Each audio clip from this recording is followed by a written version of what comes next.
সংবিধানে যে নির্বাচন নাই সেই নির্বাচনে আপনারা কিভাবে অংশগ্রহণ করলেন? গণভোটের প্রস্তাব কিন্তু বিএনপির তরফ থেকেই আসছিল। মেনে নেওয়ার পর গণভোটে গেছেন, এখান থেকে আপনি সরে যেতে পারবেন না। সবাই যখন সমঝোতার ভিত্তিতে যেটা মেনে নিবেন সেটা কিন্তু আপনি সরে আসার কোনো পথ নাই। আজকে হয়তো খুব কমফোর্টেবলি সবাই যাচ্ছে, কিন্তু মাথায় রাখতে হবে একটা বিরুদ্ধ শক্তি যদি আসে, বিরোধী একটা শক্তি যদি কখনো ক্ষমতায় চলে আসে, কেউ ছাড়া পাবেন না, কেননা সংবিধানের মধ্যে কেউ নাই। বাংলাদেশের ইতিহাসে প্রশাসনকে ব্যবহার করে সবচেয়ে ক্ষমতাশালী সরকার যিনি হয়েছিলেন তিনি শেখ হাসিনা। শুধু রাষ্ট্রযন্ত্রের উপরে নির্ভর করে শেখ হাসিনা তো 15 বছর ছিল, সেরকম থাকার চেষ্টা করে। আমার কাছে মনে হয় সেটা খুব সহজ নয়। রাষ্ট্রদ্রোহী হিসেবে আপনারা চিহ্নিত হবেন। শুধুমাত্র যারা উপভোগ করবে ক্ষমতা তা না, যারা সহায়তা করবে তারাও ওইটার ভিতরে পড়বে। সুতরাং পরিস্থিতি কঠিন। আপনি আইনগতভাবে সংবিধানে হাত দিতে পারবেন না, আপনি বেআইনি ভাবে ঢুকে বসে যেতে পারেন, চালাইতে পারেন। যেহেতু 2/3 মেজরিটি পেয়ে গেছে যে দলটা, তার কোনো কিছুর জন্য কারোর উপরে নির্ভর করতে হবে না, এবং কোনো কিছুর উপরে নির্ভর করতে না হলে ওনারা যা চান তাই করতে পারবেন, এবং যা চান তাই করতে পারবেন। এর ভিত্তিতে যা চান তাই করেন, তার পরিণতি আমরা অতীতে যেটা দেখছি ভালো কখনো হয়নি। এই সংস্কারগুলোতে ক্ষতি হয় কার? এখানে আপনাকে আগে যেতে হবে। এই সংস্কার হইলে এটা আভ্যন্তরীণ ব্যাপার, এই সংস্কারের সাথে পৃথিবীর কোনো সম্পর্ক নাই, এটা আমার রাষ্ট্রের ব্যাপার। কিন্তু এই সংস্কার হলে দেশের কোনো ক্ষতি নাই, এই সংস্কার হলে সাধারণ জনগণের কোনো ক্ষতি নাই, এই সংস্কার হইলে বিরোধী দলের কোনো ক্ষতি নাই, এই সংস্কার হলে এখন আওয়ামী লীগ যারা আছে বাইরে তাদের কথা বলে লাভ নাই। ক্ষতি হবে কার? সংস্কার হলে একচ্ছত্র যে আধিপত্য ক্ষমতার, সংবিধানে যেভাবে ক্ষমতাটা যেভাবে আছে কুক্ষিগত করা, সেইখান থেকে ক্ষমতাটা কুক্ষিগত থাকবে না, পাওয়ারটা ভাগ হয়ে যাবে। প্রধানমন্ত্রী 2বারের বেশি হতে পারবেন না, একই ব্যক্তি প্রধানমন্ত্রী এবং দলনেতা এবং দলপ্রধান 3টে একসাথে হতে পারবেন না। এই বিষয়গুলি সংস্কার আসে, আলটিমেটলি ক্ষতিগ্রস্ত হয় দল, দলের ব্যক্তিগণ। সে কারণে রাষ্ট্রের ক্ষতি নেই, জনগণের ক্ষতি নেই। আমি আবারও বলছি, তাহলে তারা চাচ্ছেন না শুধুমাত্র তাদের নিজেদের জন্য, রাষ্ট্র এবং জনগণ নিয়ে ভাবলে এই সংস্কারে কোনো আপত্তি থাকার কথা নয়। যে আজকে এই যে জেনারেশনটা আসছে এবং তাদেরকে আমাদের গ্রহণ করা উচিত, তাদেরকে আমাদের, এখন তারা যদি লাইনচ্যুত হয় বা কিছু, তাহলে সেটা আমরা বুঝাবো যে which is good, which is bad. আমি শুরু থেকেই তাকে বাদ দিয়ে দিব, সে যা তা, সে এইটা সেইটা, তারা চাঁদাবাজ, তারা দেশের ধ্বংসকারী, ষড়যন্ত্রকারী।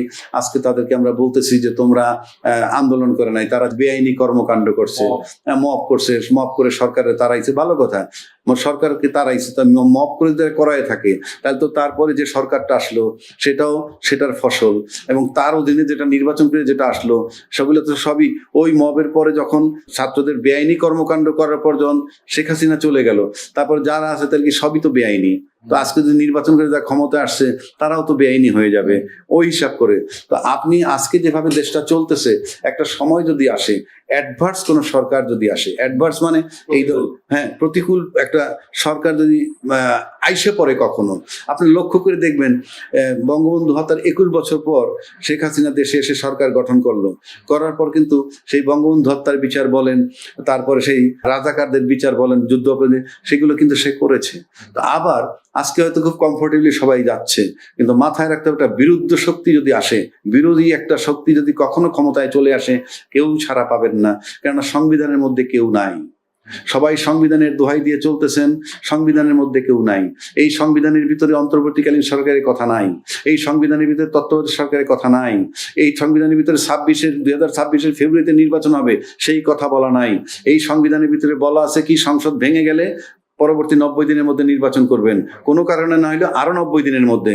তারপরে বলা নাই আপনার যখন মন চায় তখন নির্বাচন করবেন। তাহলে এই সংবিধানের দোহাই যদি আপনারা দেন, তাহলে সংবিধানে যে নির্বাচন নাই সেই নির্বাচনে আপনারা কিভাবে অংশগ্রহণ করলেন? এটা প্রশ্ন আসবে। গণভোটের প্রস্তাব কিন্তু বিএনপির তরফ থেকেই আসছিল। তারপরে একটা বিতর্ক হইল কি, যে নির্বাচনের আগে গণভোট, জামাতের দাবি ছিল, বিএনপি বলছিল নির্বাচন এবং গণভোট একই দিনে হবে। ফাইনালি নির্বাচন এবং গণভোট একই দিনে, এবং প্রেসিডেন্ট একটা আদেশ জারি করছে। সেই আদেশে বলা আছে 2টা শপথ নিতে হবে, একটা শপথ নেবে সংসদ সদস্য হিসেবে, আর একটা নেবে সংবিধান সংস্কার পরিষদের সদস্য হিসেবে। তারেক রহমান সাহেব বারবার বলেছেন নির্বাচনের মধ্যে ধানের শীষে যেভাবে তোমরা সিল দিবা, একইভাবে গণভোটের পক্ষে হাতে ভোট দিবা। এবং বিএনপি জিতছে, আমি মনে করি তারেক রহমান সাহেবের ওই এক বক্তব্যে গণভোটও জয়লাভ করছে।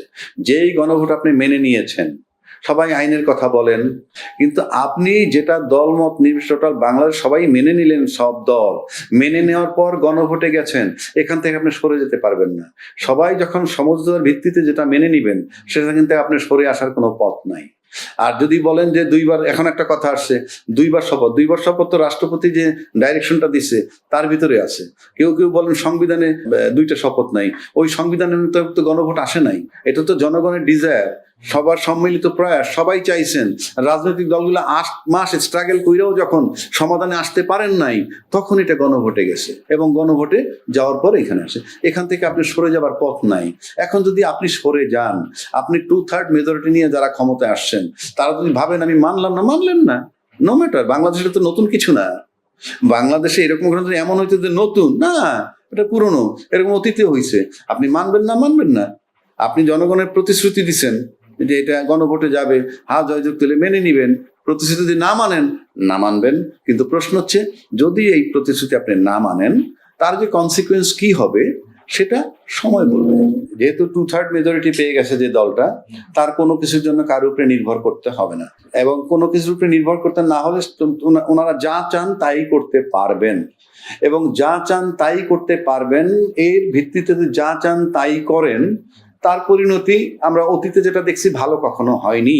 জামাত এবং এনসিপি তারা যে 11 দলীয় জোট করছে, এখানে একটা জিনিস লক্ষণীয় যে বিরোধী দল হিসাবে তারা জামাত কিন্তু আপনার সিঙ্গেল মানে নিজেরা শুধু নির্বাচন করে মাত্র 3টা সিট পেয়েছিল, আর জোটে গিয়ে বিএনপির সাথে একবার 14টা একবার 18টা পেয়েছে। 3টা সিট যে জামাত পাইতো, তারা 68টা সিট পেয়েছে। এটা অলমোস্ট প্রায় 23 গুণ। এটা কিন্তু বিশাল ডেভেলপমেন্ট।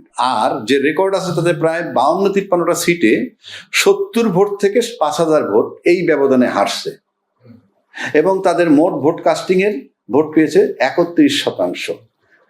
এই 31% ভোটার জামাতকে যারা দিছে, তারা যে সবাই জামাত করে সেটা আমি যদি নাও বলি, বাট দ্বিদলীয় শাসন ব্যবস্থা দেখে সে কারণে তারা হয়তো তৃতীয় একটা শক্তি দেখতে চেয়েছিল।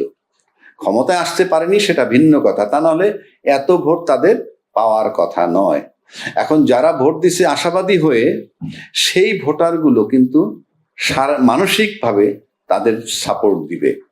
মানে আপনি এবারের বিরোধী দলটা কিন্তু কাস্টিং ভোটের একটা বিরাট অংশের ভোটারদেরকে নিয়ে বিরোধী দল। সুতরাং তারা হয়তো চিন্তা করতেছে এইটা যে আমরা পার্লামেন্টে শুরু করব আমাদের যাত্রা, আমাদের বিতর্ক, পার্লামেন্টে বিতর্ক শুরু করবে। এবং গণতান্ত্রিক দেশ হিসেবে আমিও আশা করি পার্লামেন্টের থেকে বিতর্ক শুরু হোক কঠিনভাবে। এবং তারা একটা বলছে যে তারা শ্যাডো গভর্নমেন্ট করবে, এবং শ্যাডো গভর্নমেন্ট তো আপনি ভালোই জানেন, প্রতিটা মন্ত্রণালয়ের সাথে কাউন্টার একজন মন্ত্রী, একজন সরকার হিসাবে মন্ত্রী পারলে আর এমনি শ্যাডো গভর্নমেন্ট। সুতরাং তারও প্রিভিলেজ থাকবে, প্রত্যেকটা দপ্তরের খবর সে নিতে পারবে, নিয়ে সেটা যদি বিতর্ক শুরু করে পার্লামেন্টে ভালো। যদি এই বিতর্কের মধ্যে থেকে গণতান্ত্রিক চর্চা চলতে থাকে ভালো। আর যদি 2/3 মেজরিটি পাওয়ার কারণে সবাইকে উপেক্ষা করে, আলটিমেটলি উপেক্ষা করতে থাকে, তাহলে তো আমরা অতীত সরকারের সাথে এদের কোনো পার্থক্য দেখব না যদি এটা করেন। কিন্তু আমরা চাই না সেই ঘটনাগুলো পুনরাবৃত্তি হোক। এই কারণে বলছি, বাংলাদেশের ইতিহাসে প্রশাসনকে ব্যবহার করে সবচেয়ে ক্ষমতাশালী সরকার যিনি হয়েছিলেন তিনি শেখ হাসিনা। এত কঠিনভাবে মানে সমস্ত সরকারি রাষ্ট্রীয় অর্গানকে ব্যবহার করে সরকারি পরিচালনা করা ওনার চেয়ে শক্তিশালী কেউ এ পর্যন্ত হয় নাই।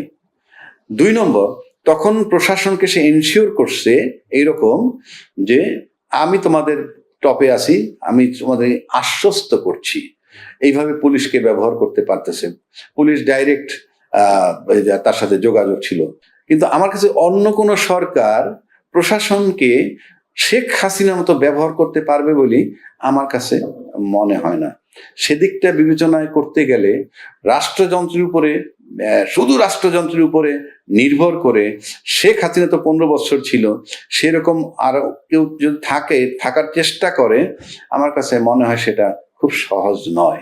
গণভোটের আলোকে আপনার সংস্কার করতে হবে, গণভোটের আলোকে সংবিধান সংস্কার করে তার ভিতরে আপনাদেরকে ঢুকতে হবে। তাহলে আপনি তো এই সংবিধানের মধ্যে ঢুকতেই পারবেন না। এই সংবিধানে বলা আছে সংবিধানের 142 অনুচ্ছেদে বলা আছে 2/3 মেজরিটি পাইলে সে যে কোনো রকমের পরিবর্তন করতে পারে, সংস্কার করতে পারে।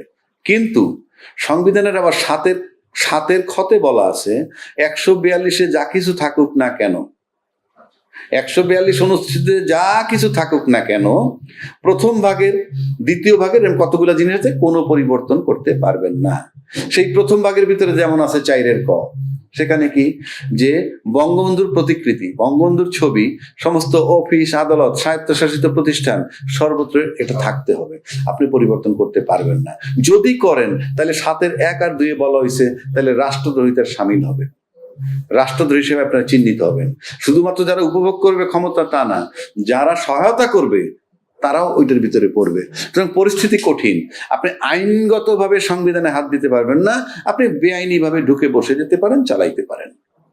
আইনগতভাবে আপনি সংবিধান এমন ভাবে করা, এটা যদি আপনি এই গণভোটের আলোকে সংবিধান সংস্কার পরিষদের সদস্য হিসেবে ওত নিয়ে সংস্কার কইরা না ঢোকেন, তাহলে আপনি সম্পূর্ণ বেআইনি থাকবেন।